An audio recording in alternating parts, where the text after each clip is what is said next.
I like the fact too that this was the team specifically of these Michigan Harbaugh teams that was able to get it done.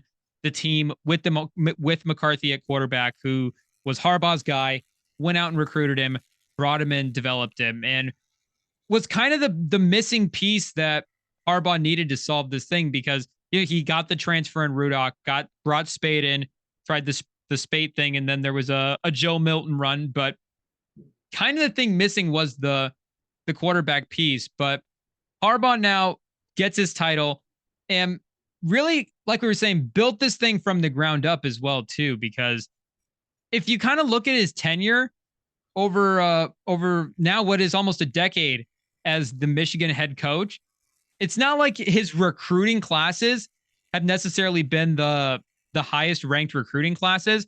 I mean, just going through the rankings from 24/7 Sports, when he got there in 2015, I mean, tough to pull together your first year, had the 24th overall recruiting class. And then the next two seasons were actually his two best classes in 16 and 17. He had the 7th and the 5th best classes.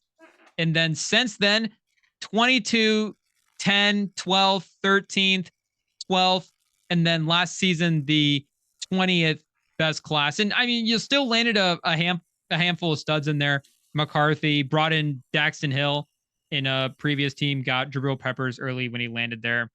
And but the fact that he was able, because like Kirby Smart obviously develops guys, they produce NFL talent, but Alabama, those guys, even Ohio State, always have 1, 2, 3. These are they're bringing in the top high school talent, and Harbaugh really they kind of developed this team. This is still kind of like an old school college football team. It's like seniors, you wait your turn, you work your way up in the program. I mean, even McCarthy had to wait behind Cade McNamara when Cade McNamara won the Big Ten, the first time Harbaugh was able to get that done. And the transfer portal as well, too. I mean, they had the 17th best transfer portal class last year. So it's not like this is just a team of a bunch of fifth-year guys, bring them all in for one run, turn this thing over real quick. Harbaugh really built this is like a real ground up, develop your guys. He has actually built a program here over the last decade with Michigan, really through developing talent. I agree, and I think at the rate that this is going with how Jim Harbaugh is at Michigan, and I don't know a lot of coaches who coached for Michigan prior to him, so I could just be talking completely out of my ass here. But if he keeps doing what he's doing and able to rally around the group of guys that he has, and not just Coach Prime just bringing in 80 guys to play for him, if he can really recruit those guys instead of relying on that transfer class, he'll easily be the best Michigan coach when it's all said and done.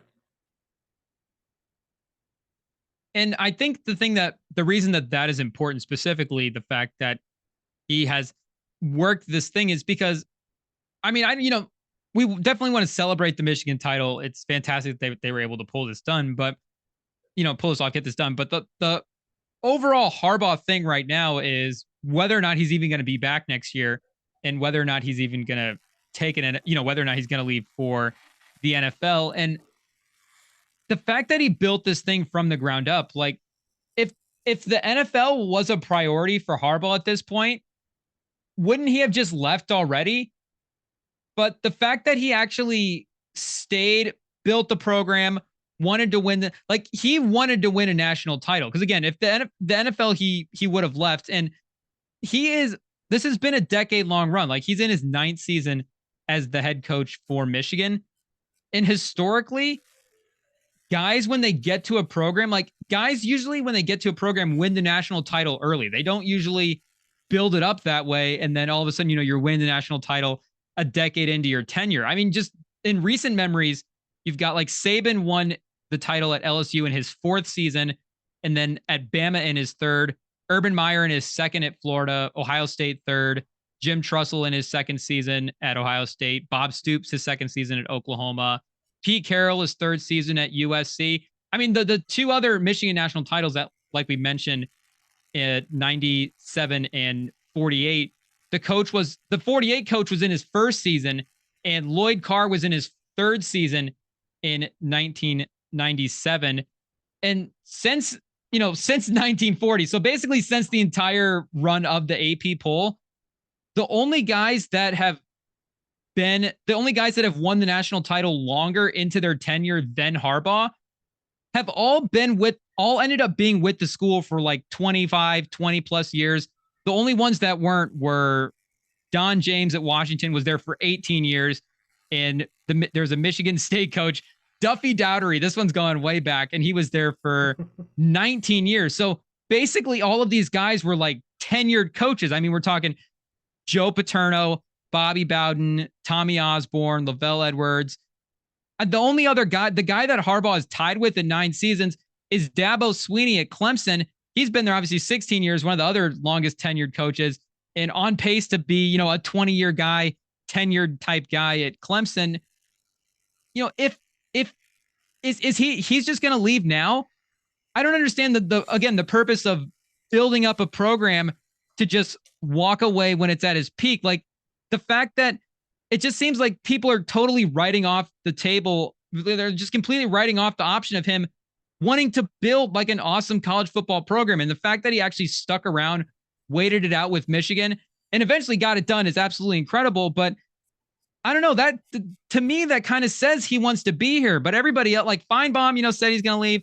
Everybody's saying that, NFL teams are obviously, I'm sure, talking to him and approaching to him. But I don't know. What do you think, Fattaport? I don't know if you've got sources on this one, but do you think he leaves? Like, do you think he's the coach next year for Michigan? I think his main sights and his goal throughout his entire career at Michigan is on Michigan. I think, like you said, how he's built this up during this entire 9-year stretch.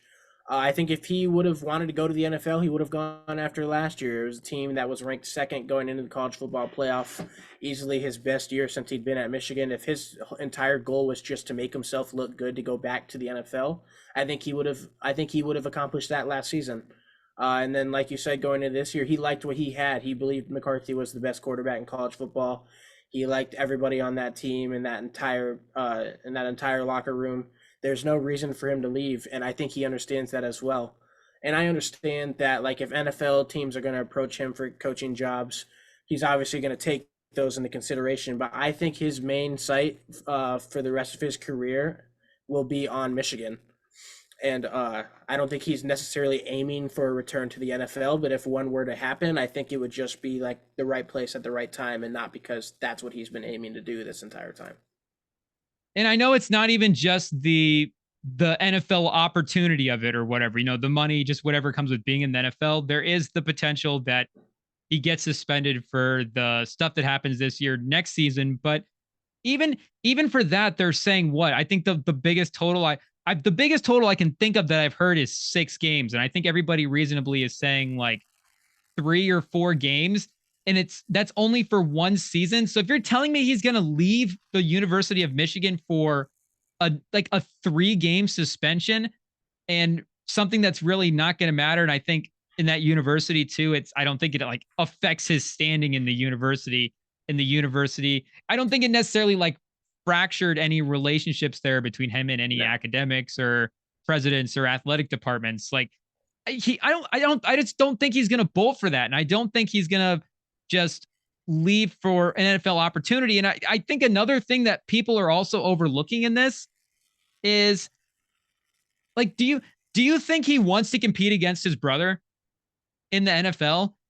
Do you think like brothers like that are actually kind of, because it seems like, they're obviously like that family is like a really close family. John's down on there on the sideline, they're hugging, they're celebrating afterwards. He's got his dad on the mic. I mean, Eli Manning literally requested a trade out of the AFC. And I know, the Chargers, it was different issues, but he requested a trade. And I don't know if that went into it, but those guys were never like really set on ever competing each other. I don't think they ever like super enjoyed it. And I think they would both, as just a family, kind of like the fact, especially this year too, that John Harbaugh has a chance to win the Super Bowl. And with Lamar, they've got him locked down on contract this year. He kind of has something established, a quote unquote NFL program, obviously, in Baltimore. And Jim kind of getting his own thing. Like the fact that both of the brothers could have their own thing And I think money too. I doubt it's an option with the University of Michigan. Like, I just think they would both like dominating their own things. Like, I don't know necessarily if these guys want to compete against each other. Do you think that factors into it at all? Well, I mean, he had already been a head coach in the NFL. He was coached the Niners, and in 2012 he faced off against his brother in the Super Bowl, and it Yeah. did not bode well for him. And then 2 years later, he gets in an argument with the front office of the Niners, and they end up mutually parting ways. AKA, we all know that means the front office wanted him to leave. So I'm going to use the term fired in that case. Mm. He comes to college football. He's the head coach of Michigan. He's done a great job in the 9 years he's been there. So I don't think he really is kind of looking for being able to wanting to compete against his brother. It's something he's already done. And I'm not saying he doesn't want to do it because he lost. But like you said, I think John Harbaugh with the Ravens has his thing in the NFL. It's going great. Jim Harbaugh is doing great with Michigan in college football, and it looks like they're not going to be able to stop them in the years to come. So there's no reason for him to even leave. And just, obviously the benefits of being a college football head coach. Like, there's just more different there's just a different power dynamic as a college football head coach than it is as an NFL coach. And I do think that their personalities are kind of suited for the sports that they're in. Like, I do think John Harbaugh is more personality in line with an NFL coach.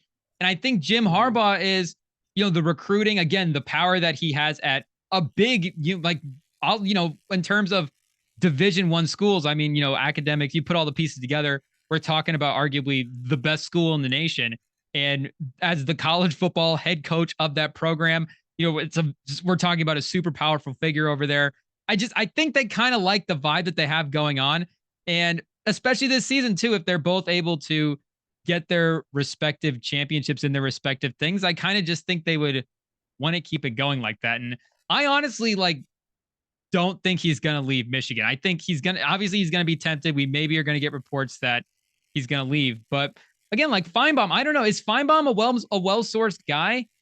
He's not. Is he the guy on? Don't leave a little on the sides. Have you seen that clip? Is he the one on the show where he waves the Canadian flag at the end of it every single time? I forget the name of the show. I'm trying to think. I don't know. I don't watch as much ESPN as I used to. Yeah, give Feinbaum a Google quick, and then see if you can look up the. I might be thinking of somebody else. Leave a little on the sides. Are you thinking of Lee Corso? I'm thinking of somebody else. No, I know Lee Corso. Oh, of course. Who are you thinking of? I'm trying to look it up right now. There's a show. A college football show? Oh, the guy on Pardon the Interruption was who I was thinking of. Oh, Kornheiser. Yeah, oh, okay. That's so who Kornheiser. I was thinking of. Okay, no, fine. I know Feinbaum now. Yeah, Kornheiser and Feinbaum have the same vibe. They're the same guy. I don't really read a lot of Feinbaum shit, if I'm being honest. I don't really. He's just the main. He's just the main one that's been he was the main one on ESPN anyways. That was the first one to be like, he was the one that was saying, I think Harbaugh's going to leave. I think he's definitely gone after this year. And he was the one saying too, the suspension is going to be a big reason that he doesn't want to be around for that. But like you said, I don't think a 4-game suspension is going to make Harbaugh be like, all right, fuck it, I'm out of here. Like, no, that's not going to happen. And I'm trying to even think, because the one other thing that I could think of just off the top of my head that was similar to that was the Pete Carroll thing. But I think that would have been, I'm just trying to remember if that would have been bigger than just like a 4-game suspension, if there was like a potential postseason ban and, maybe some other stuff as well too. I know Tressel as well got in to some bigger troubles, but I mean, yeah, ultimately that's what it's going to be for Michigan. So do you think that sign stealing thing, I guess, do you think that that's all it will be? Do you think that that's going to be a thing that legacy wise haunts this or comes back to haunt them in some way? Does that kind of mar this national title at all to you? Do you think people think of that when they think this season? I'm sure people will. Like, I've already seen a TikTok that was like Houston, the land of the teams that cheat that win, and it was a picture of Michigan, a picture of the Astros. So I think, yeah, it's definitely gonna haunt them just by outsiders. And like me as an Iowa fan, I fucking hate Michigan, so I'll probably every single time someone brings it up, I'll be like, oh, but they cheated that year. Even though I like as a person don't give a shit that that's what happened. Like, they were a great team. I don't think the sign stealing and like the allegations of that were the reason that they were able to go out there, compete, and win. I just think they actually had great game plans, great players, and they went out there and dominated every single team they played this year. So I think it'll be the sign stealing will be something that people bring up every single time, but I don't contribute that to the reason of like why they have a national championship. Do you follow Ghetto Gronk on Yeah. IG? Yep. I was trying to see what I was trying to see what Ghetto Gronk was posting for memes, because that's one of the things that I like to look is like when a team wins the title, what jokes are going to be made about it. Cause that's, it Yeah. could just be like what funny stuff happened with Penix on the other side. But is it also like, is it like a Atlanta Falcons collapse type of thing on the other side where, you look at it and go, oh, there's this, big reason why you guys won it, where, I just don't want anything to be taken away from this season at all, because they did have to, they beat Alabama, beat Washington, did had 15-0 was one of the best seasons that the Big Ten has ever seen. And I didn't see as many jokes about the sign stealing as I thought I was going to.